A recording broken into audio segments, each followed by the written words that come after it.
Reading from Srimad Bhagavatam, Canto 4, Chapter 24, the song sung by Lord Shiva, text number 20.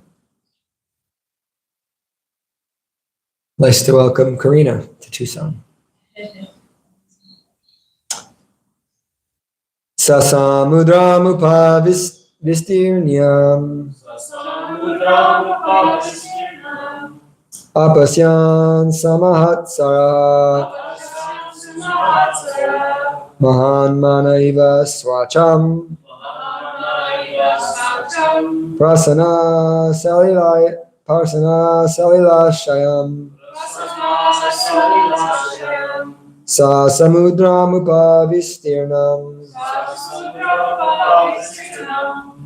It's an extra syllable there. Vistirnam. Vistirnam, yeah. Apashyan samahatsara sumahatsara sorry, start again. Sa samudramupa vistirnam apashyan samahatsara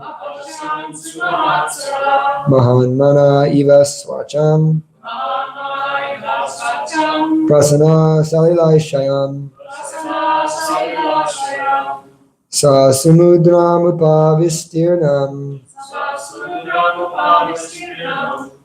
apashyan samahatsara mahan mana iva swacham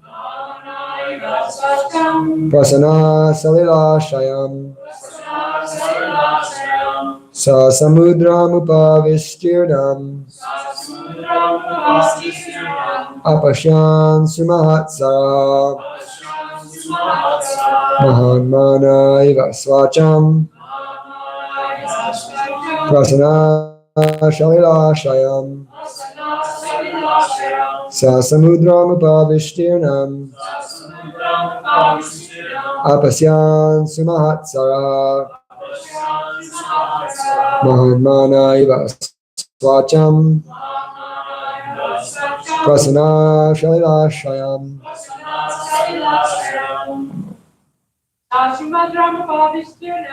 Sa simadramupa vistirnam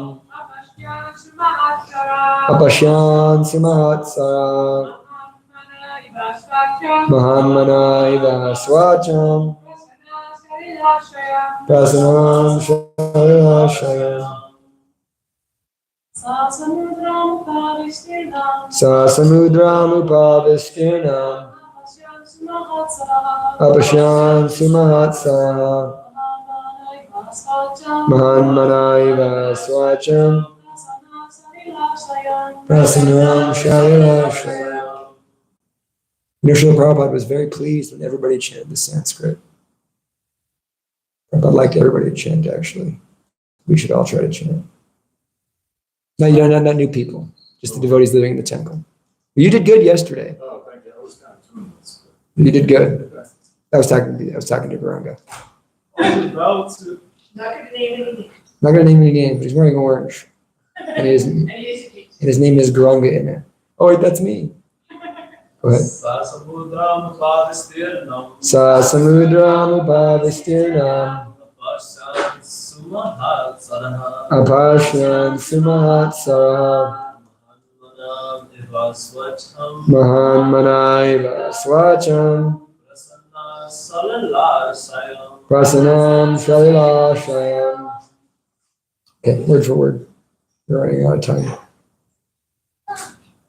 Sa samudram, almost near the ocean. Upa, more or less. Vistirnam, very wide and long. Apashyan, they saw. Sumahat, very great. Saraha, reservoir of water. Mahat, great soul. Manaha, mind. Iva, like. Suacham, clear. Prasana, joyful. Salila, water. Ashayam, taken shelter of. Translation and purport by His Divine Grace Srila Prabhupada. We're just going to read the translation once because I'm feeling like rushed a little bit because I'm all discombobulated from feeling sick this morning. While traveling, the Prachetas happened to see a great reservoir of water, which seemed almost as big as the ocean. The water of this lake was so calm and quiet that it seemed like the mind of a great soul, and its inhabitants, the aquatics, appeared very peaceful and happy to be under the protection of such a watery reservoir. Purport. The word Sa Samudra means near the sea. The reservoir of water was like a bay, for it was not very far from the sea. The word Upa, meaning more or less, is used in many ways, as in the word Upapati, which indicates a husband, more or less. That is to say, a lover who is acting like a husband. Upa also means greater, smaller, or nearer. Considering all these points, the reservoir of water, which was seen by the Prachetas while they were traveling, was actually a large bay or lake. And unlike the sea or ocean, which has turbulent waves, the reservoir was very calm and quiet. Indeed, the water was so clear that it seemed like the mind of some great soul. There may be many great souls, jnanis, yogis, and bhaktas, or pure devotees, are also called great souls, but they are very rarely found. One can find many great souls amongst yogis and jnanis, but a truly great soul, a pure devotee of the Lord, who is fully surrendered to the Lord, is very rarely found. Sa mahatma sadurlabha. A devotee's mind is always calm, quiet, and desireless, because he is always anyabhilashita shunyam, having no desire other than to serve Krishna as his personal servant, friend, father, mother, or conjugal lover. Due to his association with Krishna, a devotee is always very calm and cool.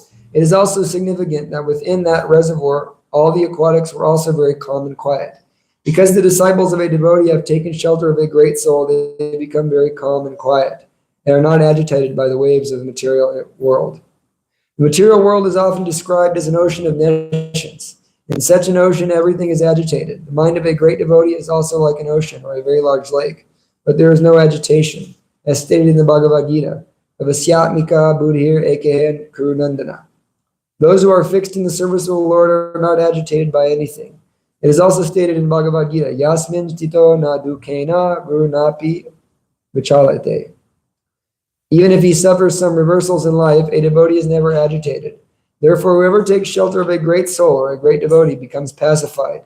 In the Chaitanya Charitamrita, Madhya 19:149, it is stated, Krishna Bhakti Nishkama Ataveya Shanta. A devotee of Lord Krishna is always peaceful because he has no desire, whereas yogis, karmis, and jnanis have so many desires to fulfill. One may argue that the devotees have desires, for they wish to go home, back to Godhead. But such a desire does not agitate the mind. Although he wishes to go back to Godhead, a devotee is satisfied in any condition of life. Consequently, the word Mahan Manaha is used in this verse to indicate that the reservoir of water was calm and quiet as the mind of a great devotee. Om Ajnanatamarandasya Gyananjana Shalakaya Chakshur Militam Jena Tasmai Sri Gurave Namaha Sri Chaitanya Manobhistam Stapitam Yena Bhutale Swayam Rupa Kadamayam Dadati Swapadantikam Vandeham Sri Guru Sri Yuta Padakamalam Sri Gurun Vaishnavam Cha Sri Rupam Shagajatam Sahagana Raghunathan Vitam Tam Sajivam Sadvaitam Savadutam Parijana Sahitam Krishna Chaitanya Devam Sri Radha Krishna Padan Sahagana Lalita Sri Vishakan Vitam Cha Hey Krishna Karuna Sindho Dinabandhu Vigatpate Gopesha Gopaka Kanta Radha Kanta Namostate Tapta Kanchana Gaurangi Radha Vrindavanishwari Vishwabhana Shruti Devi Pranamami Hari Priye Namaste Giri Rajaya Sri Govardhana Namane Shesha Kleshana Shaya Paramananda Dine Vancha Kalpatarabhischa Kripasin Lubhyevacha Patitanam Pavanebhyo Vaishnavebhyo Namo Namaha Jaya Shri Krishna Chaitanya Prabhu Nityananda Shri Advaita Gadadhar Srivas Adi Gaura Bhakta Vrinda Hare Krishna Krishna Krishna Hare Hare Hare Rama Rama Rama Hare Hare.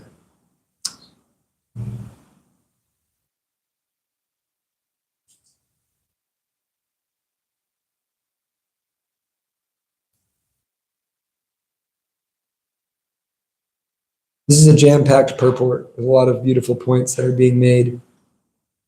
And Prabhupada first begins by just describing the actual situation as a very great reservoir of water that the Prachetas, which are great yogis and the sons of King Prachinibari, were taking shelter of this great reservoir of water to perform austerity. They were meditating underwater. This was in a different yuga. They were very powerful beings. But then the nice thing is that this part of the Bhagavatam is using metaphor. Bhagavatam also uses metaphor. It's literal, but it also has many metaphors. And we're getting into a section where there's going to be a very large metaphorical section of the Bhagavatam, which is the story of King Paranjana, which is the instructions of Narada Muni to King Prachinibharat. And it's a metaphorical story to help King Prachinibharat realize how deep in the material modes of nature he is and how to help him come out of that. So Narada Muni is speaking to him in such a way. So there's a metaphor being used here that the water of this lake was so calm and quiet, it seemed like the mind of a great soul. So we're speaking of the mind of a great soul. And so there's different parts of the Bhagavatam where Srila Prabhupada defines a great soul as either a jnani, a yogi, a karmi, or even, but the best of all is a bhakta in the 5th chapter, in the purport to the Bhagavatam, the verse by Lord Rishabdev, one of Jiro's favorite verses he quotes a lot, Lord Rishabdev verse, and talking about Mahat Seva, rendering service to the great souls. Prabhupada says that the great souls could either be the impersonalists or the personalists, but of the two, the personalist is, of course, greater. Lord Krishna says, Bahunam janmanam ante gyanavan mam prapadyate vasudevam savamiti sa mahatma sadirlabha. That after many, many births and deaths, an actual jnani. So what is a jnani? A jnani means specifically someone who has realized they're not this body. That's actually someone who's a jnanavan, possessing real knowledge. So one who actually possesses real knowledge, he surrenders to Krishna. Bahunam janmanam gyanavan mam prapadyate. He surrenders unto me. Why? Because one who actually realizes they're not this body, in truth, understands everything in full. He realizes that I have to surrender to Krishna. I have to become a servant of God. Because he actually has the realization, Vasudevam Sarvamiti, he realizes that there's nothing in this world but Vasudev. There's no other purpose in my life besides to serve Vasudev. Samahatma Sadilabha. Such a great soul, such a Mahatma is very rare. And Krishna also defines the Mahatmas in other places. Mahatmanas tumam parta, daivim prakriti mashritaha, param bhavam janananto, Jnana bhuta damavyayam. Yeah. So a Mahatma is described as Daivi, Mahatmanas tumam parta, daivim prakriti mashritaha. A Mahatma is described as someone who's taking shelter of the Daivim prakriti, or the internal potency of the Lord. It is very important to understand because impersonalists don't understand this. When we were in Sedona with the impersonalist Swami, we were speaking of different things with him. We were on a walk with him, me and my spiritual master and the Swami were walking. And the Swami was just speaking his impersonal stuff. And my Guru Maharaj was speaking something about Krishna, something sweet about Krishna. And the Swami said, oh, but everything is Krishna. And my Gurudev, yeah, everything is Krishna, but it's his inferior energy. Something that people don't understand. There's an inferior energy and there's a superior energy. So they may argue, but Krishna himself says this. So, if you're arguing with an impersonalist, many times they say, we accept the Bhagavad Gita. So if you say you accept the Bhagavad Gita, we have them. If they don't accept the Bhagavad Gita, then they're a wild card. You have to use a different means to try to help them. But if they accept the Bhagavad Gita, then, you got them. Because Bhagavad Gita, Krishna says that there's an internal energy, Daivim prakriti mashrita. There's an internal energy. There's a divine prakriti that the great souls are taking shelter of. There's an inferior energy and there's a superior energy. Besides these two, Arjuna, there's the superior energy of mind, which comprises the living entities who are exploiting the resources of this inferior material energy. Krishna says in the 7th chapter, 5th verse of the Bhagavad Gita. So we have this dead matter and we have this living force. And the living entities are in between. They're a marginal energy. This marginal energy can either be engrossed in this material energy or engrossed in the spiritual. It can be the Ladini Shakti or in this material energy. So we, the living entities, we're this marginal energy. So the majority of living entities in this world are taking shelter of the material energy. And the result of that is they are being kicked and they're being thrown around and covered and beat up by Maya on a regular basis. So when a living entity comes in contact with a pure devotee, he can take shelter of the internal potency. Because the devotees are under this internal potency, which is devotional service. Ladini Shakti means Krishna's internal energy, which is predominated by Srimati Radharani. So this Ladini Shakti, we can take shelter of it by doing devotional service. Radharani is the personification of devotional service. So we're doing devotional service, we're taking shelter of this internal potency. And, you know, Maya is an expansion of Radharani. But her purpose is to make us suffer. And so this is the Mahamaya, covering us over, beating us up, making us bewildered in all sorts of ways. And there's Yoga Maya, which exists for the pleasure of Krishna. And so we take shelter of Srimati Radharani by performing devotional service under the guidance of a representative of Krishna. Then all of a sudden the Yoga Maya energy is taking us in her shelter. And what is that? That all the beautiful arrangements for Krishna's pastimes is miraculous life of the devotee because he's living in this Ladini Shakti, which is Krishna's pleasure energy. So life becomes an actual adventure. Many people want adventure, but how many people actually achieve any type of adventure? Because it's not an adventure. It's a fight to survive in the material world. Adventure is when you actually do something for Krishna. Because it's not satisfying. There's no satisfaction in any type of venture in the material world because even if you get to your goal, you suffer. It's like the Linkin Park song. You know, I've tried so hard and come so far, but in the end, it doesn't even matter. It's like, see, I can make references to our music too, instead of 60s music. Yeah. Usually we only use like 60s and 70s songs. Yeah, there's that guy, our neighbor. Whenever I'm hanging clothes, he listens to Linkin Park every day. The guy by the clothesline. Every day he's listening to Linkin Park. Anyway, so yeah, the material energy, we're trying so hard and we never achieve what we actually want. So it's not really an adventure. But a spiritual adventure, that's a real adventure because you're doing it out of love and it's satisfying to the self. One point that's made, you can bring out of the Bhagavad Gita is, you know, that people are very, very disturbed by meaningless pain. Like when we see, you know, genocides for no reason, you know, death for no reason. It's very, very horrible. It's very disturbing for those involved. It's very disturbing for those witnessing meaningless pain. And people are very, very unsatisfied by meaningless pleasure.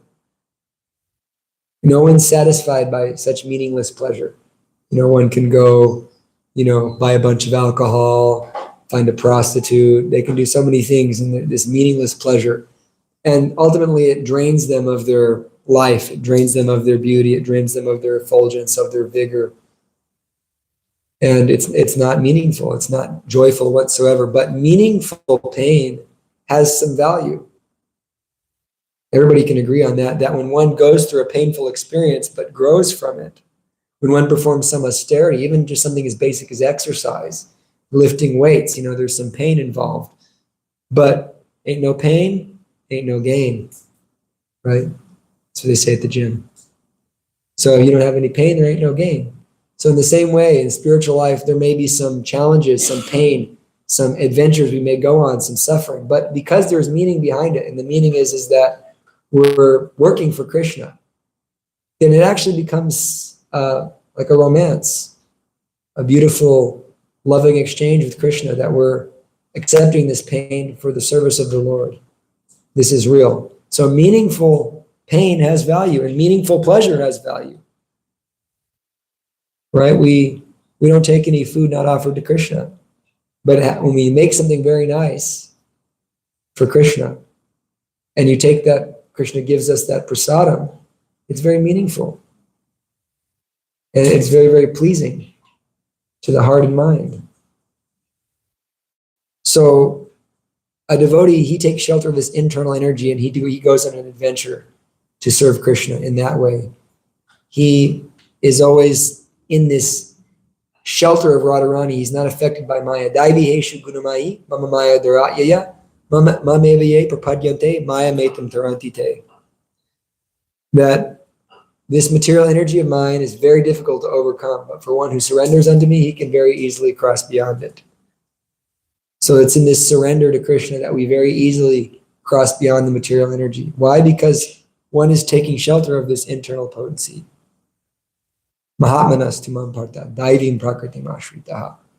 They understand Krishna's position, therefore daivim prakritim ashritaha. They're sheltered in this internal potency. And what's the symptom of such a Mahatma? Satatam kirtayantamam yatantastra jirvataha namasyantaschamam bhakta nitya yukta upashyate. The symptoms of a Mahatma Krishna describes is Satatam kirtayantamam. Such a Mahatma is always, eternally, Satatam kirtayantamam. He's eternally glorifying me. Kirtayantamam. Yatantash drijvrataha. He's determined to serve me with a vow of determination. Unbreakable determination to serve me. Endeavoring with great determination to serve me. Namasyantash timam bhakti. He's bowing down before me with great love and devotion.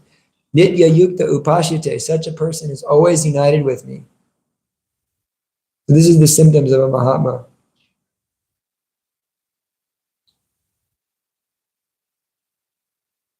Yeah. Aparyasitam pak. My mind is gone today. My mind is really, I'm like bothered. I've been sitting here the entire class trying to remember one verse. I've been speaking, but there's in my mind, I'm like, why am I forgetting this? Well, I do. It doesn't happen to me normally, but it's just my mind is off today. I already said the translation. It's okay.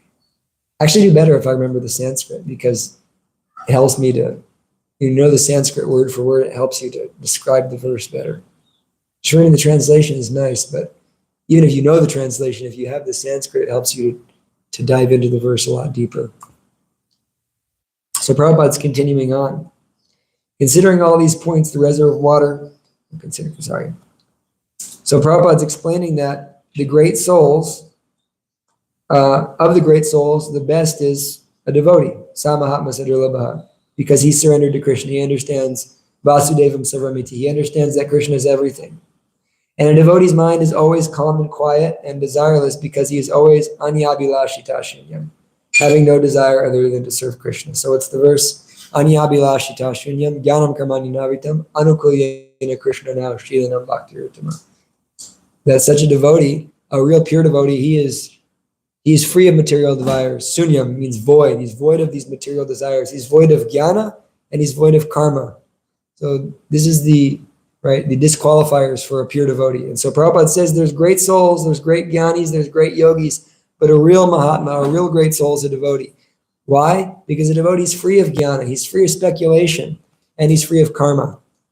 He's free of desiring any fruits of his activities. He's just serving out of pure love.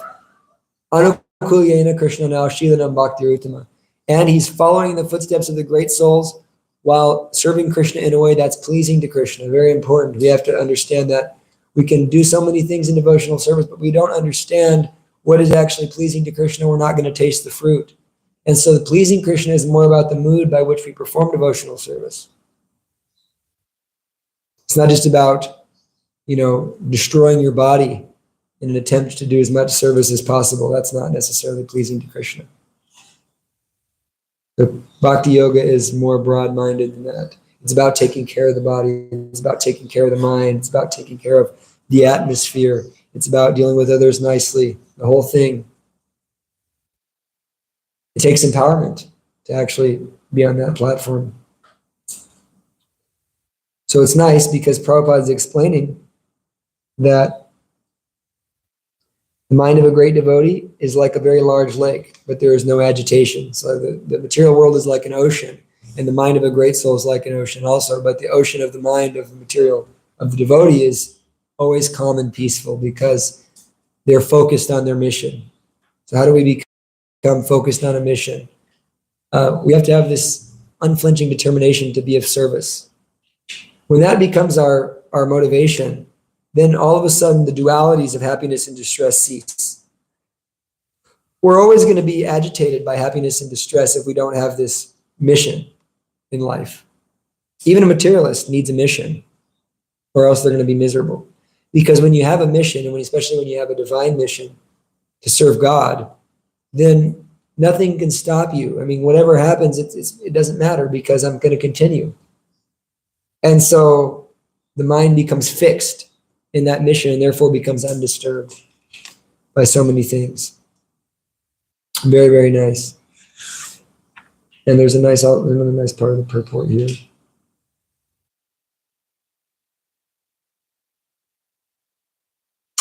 So Prabhupada speaking of the yogis, karmi, and jnanis. So there's many kind of points that Prabhupada's bringing out that although there are great yogis, there are great jnanis, there are great karmis, they're not actually great. A real great soul is a devotee. Why is that? There's a nice verse in the Bhagavatam. Etavan Sankhya Yoga Vyam Swadharma Paranishtayaha. So it's saying that whether one's a great Sankhya, great at Sankhya, he's a great jnani, he's great at discerning matter for spirit, he's a greatly intelligent philosopher, or whether one's yoga vyam, he's a great yogi, or swadharma paranishtayaha, he's perfectly performing his prescribed duties in life. He's expert at performing his prescribed duties in life. Janma labha parapumsam ante narayana smritihi. The perfection of all life is ante narayana smritihi, is to remember Narayan at the time of death. This is the actual perfection of human life. So if someone's a jnani, someone's a yogi, someone's a karmi, if they don't have perfect memory of Narayan, if they don't have love for Krishna in their heart at the time of death to remember Krishna, then mogashya moga karmano moga jnana vachetasaha. It's mogashya, it's finished, it's useless. What's the point?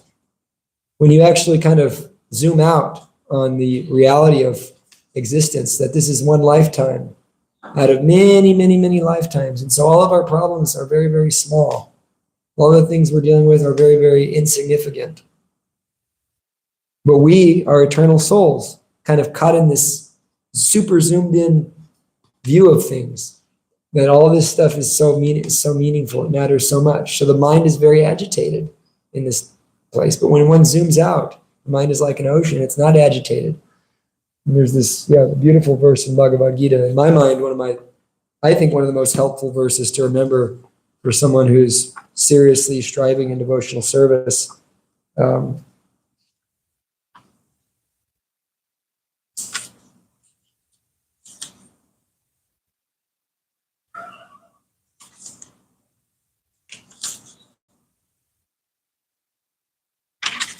Very nice verse in the Bhagavad Gita.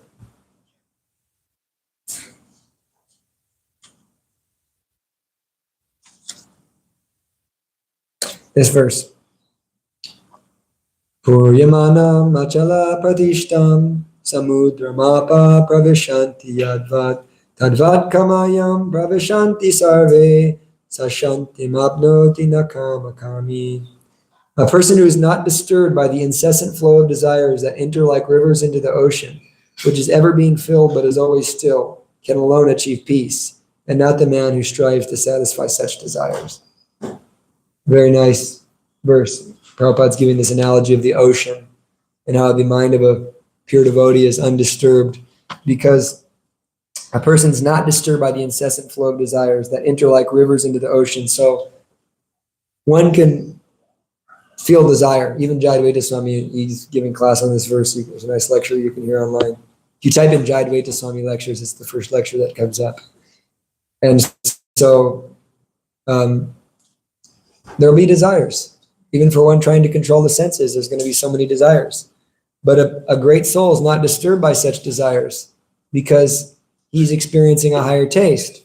And so although the desires are going into the ocean like the river, the ocean is not disturbed by the river. The ocean still remains the ocean, even though so much water is being pumped into it. So such a person can achieve peace, but not a man who strives to satisfy such desires, which is an important thing to remember. That's called kama-kami, right? One who desires to fulfill desires. His desire is to be a kami, is to fulfill his desires. Kama-kami. Don't be a kama-kami. You'll be a nonsense rascal if you be a kama-kami. So we can't have this desire to fulfill our desires. That's very, very dangerous, because our desire to fulfill our desires is never fulfilled. So we'll never be happy if we just continuously live on this platform of trying to fulfill the whims of the mind. Like Dhira Prabhu was saying yesterday, about the people who have their own philosophy. It basically means I listen to my mind. I do my own thing means I do whatever my mind wants me to do. I'm like a puppet in the hands of my mind, which is totally influenced by the material modes of nature. The mind is a very feeble thing. Very, very feeble. It's very, very weak. Just see how hypnosis works. Someone can be hypnotized, and then, what to speak of, there's brainwashing actually out there, like MK Ultra, they can really just change someone's mind completely. So the mind is very feeble. So we don't listen to the mind. Someone who's fixed in consciousness, they're beyond the platform of the mind. Someone who's on that mental platform is very, very weak. And they're always going to be influenced by material settings. And that's because they're attached to sense gratification. One is very easily influenced, very easily pulled, very easily disturbed, very easily manipulated if they're attached to sense gratification, if they're attached to their position, if they're attached to their way, their position in life or their circumstance in life. To the degree we're attached to those things, we're going to be easily manipulated by the material modes of energy and by other people.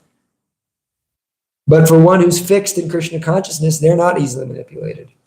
They're fixed in Krishna consciousness. And that's even devotees were struggling with that, because we can get attached to position, we can get attached to status, we can get attached to so many things. But those are all upadis, based on the bodily conception of life. But for a real person fixed in Krishna consciousness, they're simply satisfied with their loving devotional service to Krishna. That can never be changed. That can never be taken away. Their status can be taken away. Their circumstances can be taken away. Their living situation can be taken away, but they can never take away the chanting of Hare Krishna. They can never take away the loving sentiment toward Krishna.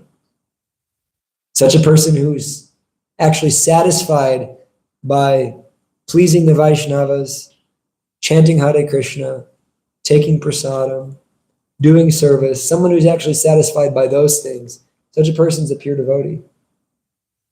But, if you study very in depth the levels of bhakti, like the Madhurya Kadambini by Srila Vishwanath Chakravarti Thakur, there's some nice classes you can see on the Madhurya Kadambini, which is an in-depth analysis of the stages of bhakti. One of the stages of bhakti is that, yes, I'm very fixed up in my service. I'm chanting. I'm so great.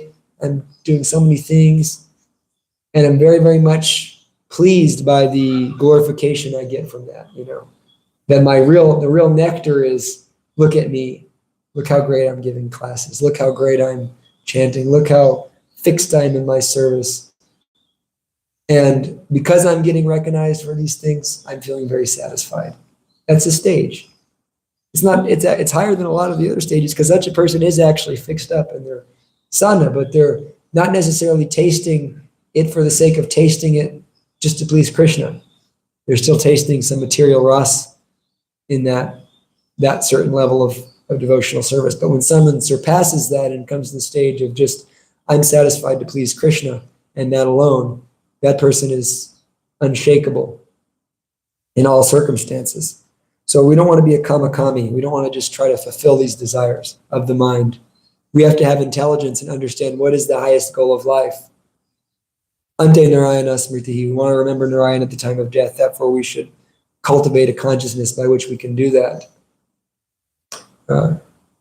Krishna says, Yehi samsparsha jaboga dukkha yonaya evate aryatavanta konteya nateshu ramate buddhaha. That the intelligent persons, they do not delight in the senses because such pleasures have a beginning and an end. Why delight? Why try to fulfill our desires that are going to have a beginning and an end? So a devotee, he's always peaceful because he's simply fixed up in this one-pointed determination to please Krishna. He never becomes disturbed. It's like, there's these different types of illusion, 5 different types of illusion. One of them is just lamentation. We can kind of like sometimes get in the state, even amongst, we can like enable each other, it's like, if we're really like down or something, and it's like, we're kind of enabling it. It's okay, But actually from the pure perspective, if you're feeling depressed, you're definitely in Maya. Definitely. The Guru Maharaj always says that it's just a symptom of Maya. You're depressed. I think one devotee came to Prabhupada and said, I'm depressed. And Prabhupada said, I've been repressed, oppressed, suppressed, and I'm still going strong. So, yeah, it's definitely a symptom of Maya, of illusion, that if we're feeling this way and we're even feeling it, but if we're acting upon it, meaning that we're starting to feel bad for ourselves, starting to take up the victim mentality. Just like our wonderful devotee, Chandrika Sarvakanti, she's always joyful, always just totally perfect example of someone whose mind is just fixed in determination to serve Krishna. And no matter how many different crazy, this thing was supposed to open up like 3 years ago, and just every single week there's some catastrophe. And just like, she's always the same, always happy and always joyful in the kirtan. Such a person's really not in Maya. You can see there's no, not getting into the modes of material nature. So this is the nature of a great soul. His mind is very, very big and broad like the ocean, and it's very deep. Radhanath Swami in his book, he gives an analogy when he was meditating on the Ganges that, we're easily captured by Maya when we're shallow. Like a fish swimming in the water, the hawk comes and takes him right out of the water because he's swimming very close to the surface. But when a fish goes deep into the water, he can't be attacked by the hawk. So in the same way, when we become very deep in our Krishna consciousness, we can't be attacked by Maya. We can't be superficial. Oh, we're very, very, my perfect tilak, my perfect shaved head, so many things very nicely. My kurtas are very ironed. I play the mridanga very nice. So it's very, very shallow. But if you're chanting good japa, if you're reading Prabhupada's books, then you're going deep. Chant deeply. This is deep. When you're deep, you can't be phased. Sometimes you meet a devotee who's, not a sannyasi, not some like high status devotee, but they're very deep. And if they're very deep, you find that they're not phased by Maya. But even someone, they can dress up, I got the orangest saffron. I got the most, voluptuous Sika. Yet, I'm totally getting ravaged by the modes of material nature because I'm not going deep. My focus is not on what actually matters. Real focus is, Prabhupada actually, sometimes devotees, Prabhupada said neophyte means one who gets distracted. And so, what is the real thing? What is the real thing we're doing? Chanting Hare Krishna. Read the books and chant Hare Krishna. Distribute the books. Take prasadam. If you do those things nicely, you'll be very, very solid in Krishna consciousness. But if you, I know, I'm not going to name any names. It's not in this temple either, but I know one person who's like, totally seems like, don't eat chocolate. If you touch chocolate, you're sinful and you're never going to go back to Godhead, But like, and I haven't chanted my 16 rounds in, 20 years. It's just totally, totally bizarre, So some people, they get caught on these types of things because it's an ego thing, I want to chastise you. So really the most important thing is how deep are we going? And if we are deep, then the mind we can't be affected. We're like that ocean. And then lastly, I'll just make this point into questions, is that Prabhupada is saying, and this is probably coming from Vishwanath Chakravarti Thakur's commentary, I'm imagining, because it's kind of his mood, that, the aquatics within such an ocean are very peaceful. And so in the same way, when one takes shelter of a great Mahatma, one becomes very peaceful. So we have to understand, we want to take shelter of Prabhupada, take shelter of very senior advanced devotees, and we'll become like that also. They are very deep, and we'll also go deep. By taking shelter of them, we'll feel peaceful. I know that, like, I'm not one of these great people whatsoever. I'm always just totally disturbed. But, when I was going to India 2 years ago, like, we were on the plane, this 27-hour plane ride with my Gurudev, and there's all these things to get nervous about, and like, he was so calm. I became like a little child in that association. I just felt like the safest little child, and being in India, like being with him in India for so long, I just became like a little baby because I felt just so peaceful all the time. Because when you're around someone who's advanced in Krishna consciousness, it's just like they're peaceful. And sometimes say that, like Prabhupada, some devotee be really disturbed, and they need to go talk to Prabhupada, and they'd knock on the door, and Prabhupada would say yes, and then they'd open the door and they'd see Srila Prabhupada, and whatever they were suffering was gone because they saw Prabhupada. Just Prabhupada just looking at them, they were realized, like, I was in so much Maya. And so it's real when you see a devotee like that. Sometimes you see a devotee and I'm a very good devotee, and you see them, you go more into Maya. But I was really struggling to get this ticket. Yet 2 days ago, it was just like I spent like 4.5 hours, and I was like totally like just disturbed.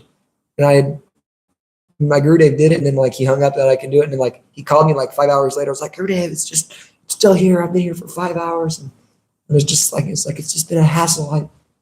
And he was just like, I don't know. He's like, why don't you just do it this way? And I felt peaceful.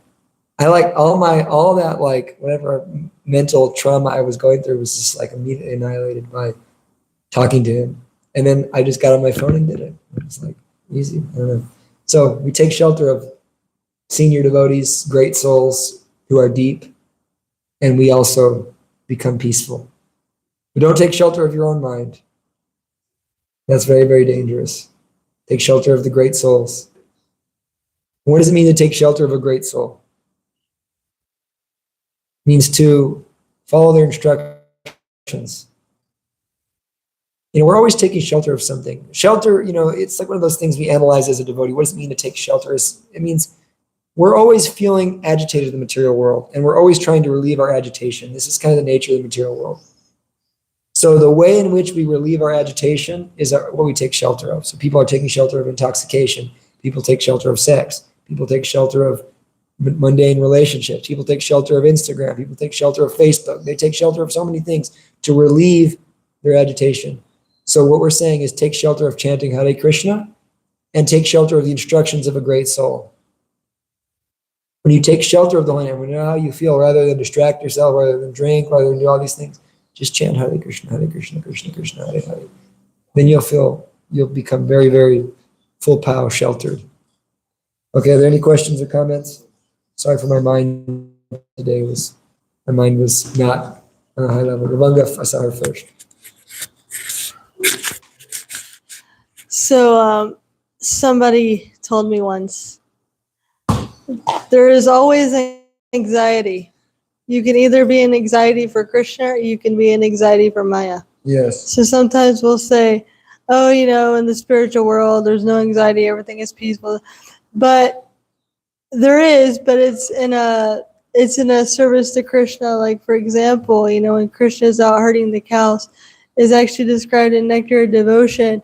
When it's getting late, Mother Yashoda, she'll start, and Entourage, they'll start looking in the fields. Where is Krishna? It's getting late. Is he coming home? And there's a sense of like anxiety, kind of like a parent has for their child. But the difference is that this anxiety, brings great ecstasy. So they'll go up on the roof so they can see higher to see if they can see Krishna coming in. But in the material world, this anxiety, it's like a peace, is due to the desire to try to control something, to be the controller. It's for me. That's the thing about it is like, the anxiety we have is for me. That's like, someone, they pretend to be worried about you, but they're not worried about you. They're worried about how it's going to feel if something happens to you for me.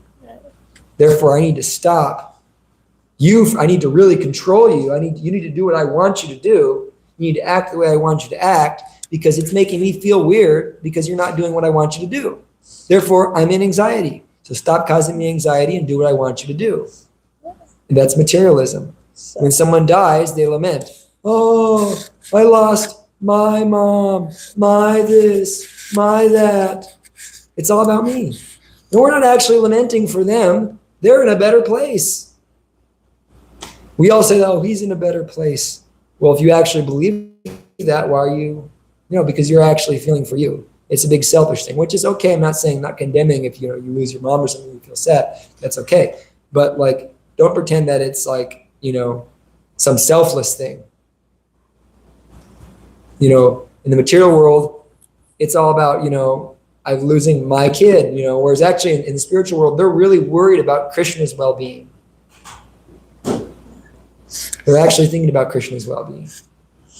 Yeah, so we all have an option. It's going to be there. So we can have it for Krishna and be happy, or have it for Maya and be miserable. You had something quick to say, Karina? Okay. You mentioned that we should not seek to fulfill the desires. Yes. And just offering the distinction, like if it's a Krishna conscious desire, how to discern that and how to best approach it. So maybe do we fulfill it in a way that is pleasing to Krishna, or like how do we approach it so we're not entangled by that desire also? Well, Krishna conscious desire is a different thing altogether. Prabhupada in the purport mentions that the desire to go back to Godhead is not entangling or anxiety causing. It's different. Now, sometimes it can be hard to discern, like, what is a Krishna conscious desire? A pure Krishna conscious desire is to serve Guru and Krishna. And I desire something to help me to do that. That's a pure Krishna conscious desire. Another form of Krishna conscious desire is I have a material desire and I have to dovetail that with Krishna consciousness. That needs to be done under the instructions of a guru. And, there'll still be some challenge, anytime you're dealing with material energy, but still it's purer than just trying to fulfill a desire on the gross level. But like a pure Krishna conscious desire is I just want to serve. I have no desire on Yabhilashi Tashunyam. I have no desire except to serve Krishna. Therefore, how can I serve you? Whereas, I have a desire to, have some sense gratification. So there's so many different, ways I can do that. So I need to dovetail that with my Krishna consciousness. So, okay, get married or, do this for Krishna, you want to go play music for Krishna, that type of thing. It's also pure. When you do it under the instruction of a guru, it's purifying. But, is it the level of Nishkam yet? Probably not, but it's getting there. And so they're still pious. Krishna explains that there's 4 types of pious people that surrender to me, but they're not pure devotees. Even the jnani, even just someone who wants knowledge isn't pure until he realizes that I don't even care about, knowing all this stuff about, sometimes we're so concerned with our spiritual advancement. Well, the pure devotee is not even thinking like that. He's just concerned with his service. That's pure devotee. So all those different levels, I want money, I want fame, I want relief from suffering, or I'm just curious, these four materialist people who approach Krishna, they're pious, but they're not necessarily pure devotees yet. But the pure devotee, he realizes that Vasudevam Sarvamiti, Krishna's mercy is everything. And so such a person comes to that level by, engaging those desires in Krishna's service with Krishna's direction. Does that make sense? Yeah, thank you. Hare Krishna. Grantaraj Srimad Bhagavatam ki